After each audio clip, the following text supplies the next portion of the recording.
হাই বন্ধু বান্ধৱীসকল, আমি আছোঁ 1 নং হুলুংগুৰি প্ৰাথমিক বিদ্যালয়ত ক্লাছৰুমত পেইণ্টিং কৰি আছোঁ। ক্লাছৰুমত প্ৰিণ্ট পেইণ্টিং ফিনিচিং টাচ মাৰি আছোঁ। এয়া হ'ব আৰু বেছি নাই, বাকী অকণমান বাকী আছোঁ। গোটেই তলে ওপৰে ফুল পেইণ্টিং কৰিছোঁ। কিছু সময় পাছতে আমি ছুটি কৰিম আৰু অলপ বাকী আছেগৈ।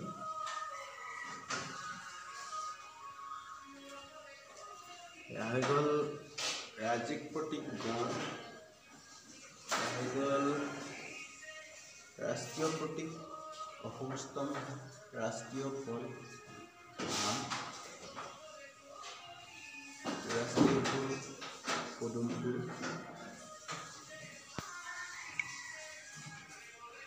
এয়া হৈ গ'ল ৰাষ্ট্ৰীয় জন্তু বাঘ, জাতীয় ফুল ৰাজ্যিক ফুল কপৌ ফুল। দেখিছে বাদ্যযন্ত্ৰসমূহ ওপৰত দি দিছোঁ, খালী ঠাই আছিলে।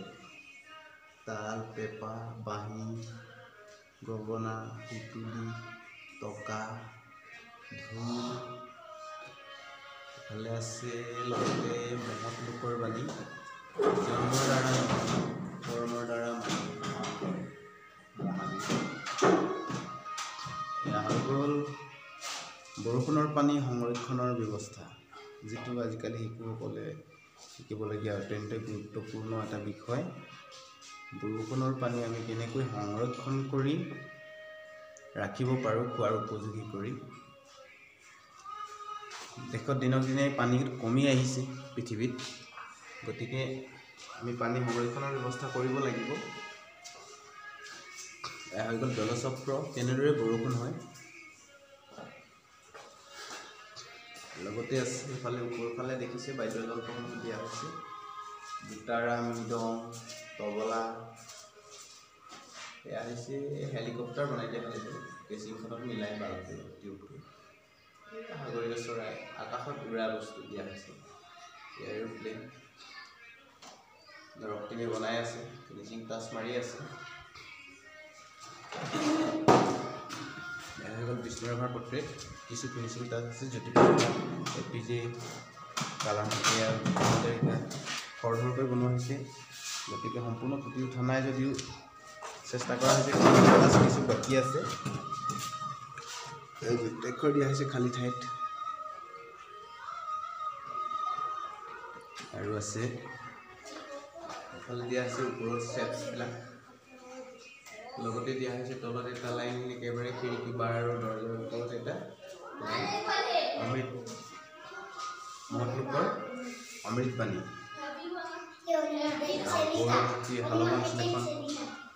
ভালুক সংশ্লেষণ কেনেকৈ হয়, ইয়াৰ পক্ষীসকল, ফেঁচা, ভাটৌ চৰাই, মাছৰোকা, পেংগুইন, পাৰ, বগলী, কাপ, কুকুৰা, হাঁহ, ময়ূৰ পক্ষী এনেদৰে দিয়া হৈছে। একেবাৰে তলত দিয়া হৈছে এইবিলাক গ্ৰাজিং কৰি ফ্লাৱাৰ্ছবিলাক দিয়া হৈছে। ইয়াতে ফুলবিলাকক অযুগ্ম সংখ্যাৰ ধাৰণা দিয়া হৈছে।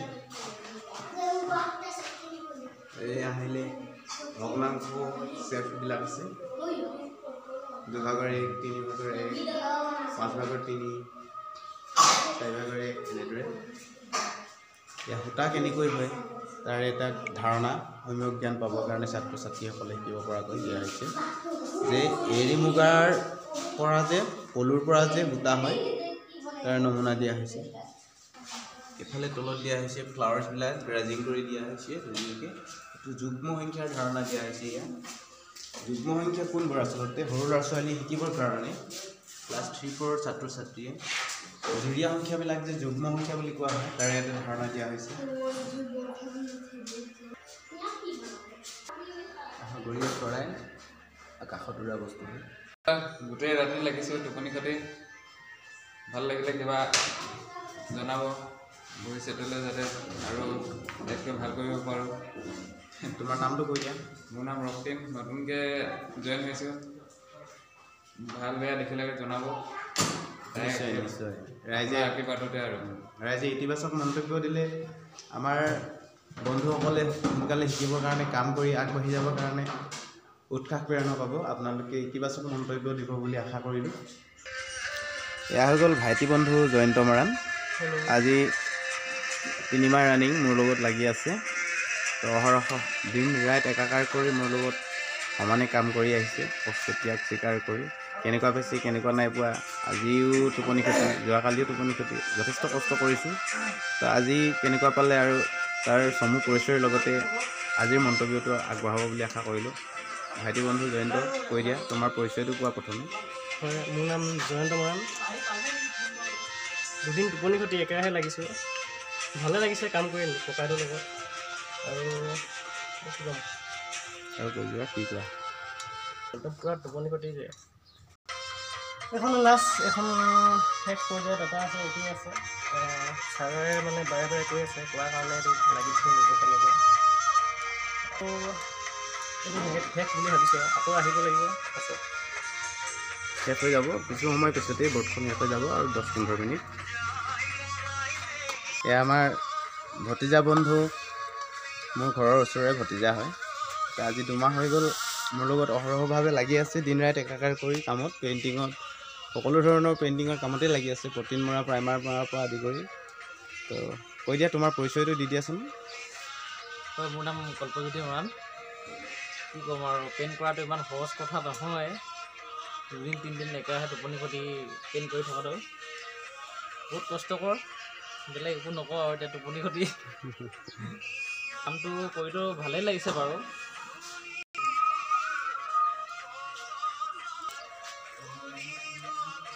ছাৰে দুটামান কথা ক'ব। ধন্যবাদ। আমাৰ শিল্পী কেইগৰাকীলৈ, তেখেতলোকে ইমান দূৰৰ পৰা আহি আমাৰ বিদ্যালয়ত টোপনি ক্ষতি কৰি ইমান সুন্দৰভাৱে দৃশ্য আৰু অংকন কৰি দেখি যথেষ্ট কষ্ট কৰিছে আৰু যথেষ্ট সুন্দৰভাৱে অংকন কৰিছে আৰু খুব সুন্দৰভাৱে আমাৰ বালা পেইণ্টিংখিনি কৰিছে। গতিকে তেখেতলোকলৈকে খুব ধন্যবাদ, আন্তৰিক ধন্যবাদ থাকিল। আৰু আশা কৰিছোঁ আগলৈও তেখেতলোকৰ পৰা এনেদৰে সঁহাৰি পাই যাম। তেখেতলোকৰ ভৱিষ্যতে উজ্জ্বল হওক, উজ্জ্বল ভৱিষ্যত কামনা কৰি মই মোৰ বক্তব্যটো ৰাখিছোঁ। ধন্যবাদ থাকিল ছাৰলৈ।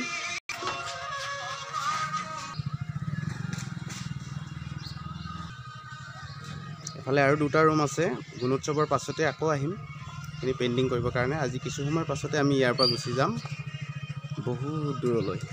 আকৌ লগ পাম। ধন্যবাদ থাকিল সকলোলৈকে ভিডিঅ'টো শেষলৈকে চোৱাৰ বাবে।